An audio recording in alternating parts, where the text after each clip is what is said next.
everybody, it's Rini, and I just wanted to jump on here for a little bit and talk about this trend that I've seen the last couple of days on how to get PR boxes, how to get samples. If you are a content creator, especially if you are, nano, I have to admit, like I am, or you're just very new at this. So I said, okay, why not? So I grabbed some of the PR addresses that I saw. I think I maybe sent out about 25 emails, and I want to say about a third of them bounced back. They didn't work. For example, there was one that said, PR at houselabs.com, PR at patmcgrath.com. They bounced back. There were a few that it was a specific person's name. Email came back saying, hi, I no longer work for L'Oreal or whatever it is. Now, I did find, obviously, you've probably seen them too. There are a lot of posts where people are actually holding up the boxes and they superimpose on the screen the email address.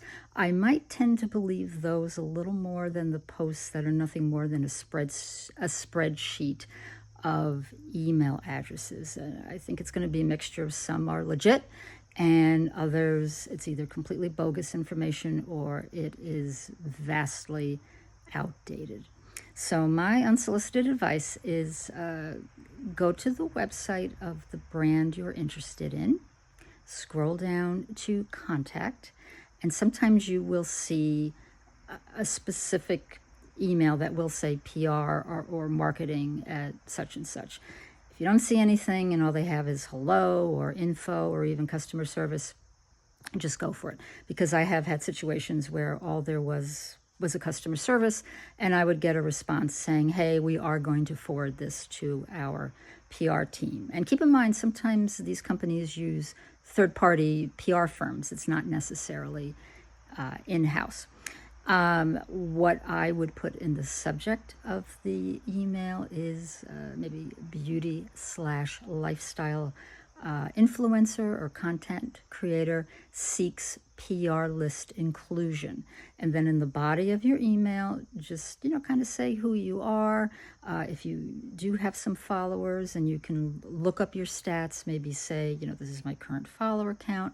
My followers tend to be, in this age range.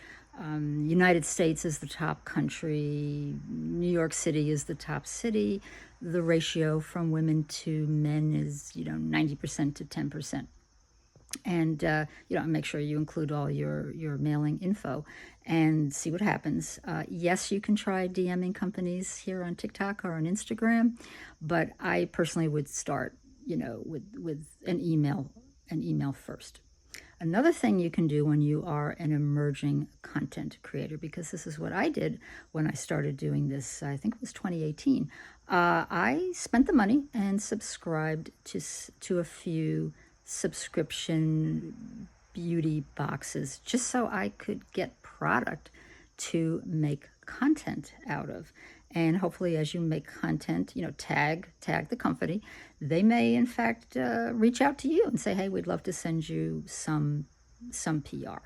So those are just, my unsolicited advice. And the beauty boxes that I still to this day, I happily pay for is the Allure beauty box, which is typically a mix of skincare, color cosmetics, and hair care, and Laurel and Reed. The boxes themselves tend to be all skincare, but on the website itself, they do have some color cosmetics. So whether it's either of those or maybe BoxyCharm or Ipsy, there's a lot out there. Do your homework. There are certainly ways to make content if you're just starting out. So I do have links for the Allure Beauty Box and Laurel and Reed. I'll put them in the comments below. Okay, everybody, take care.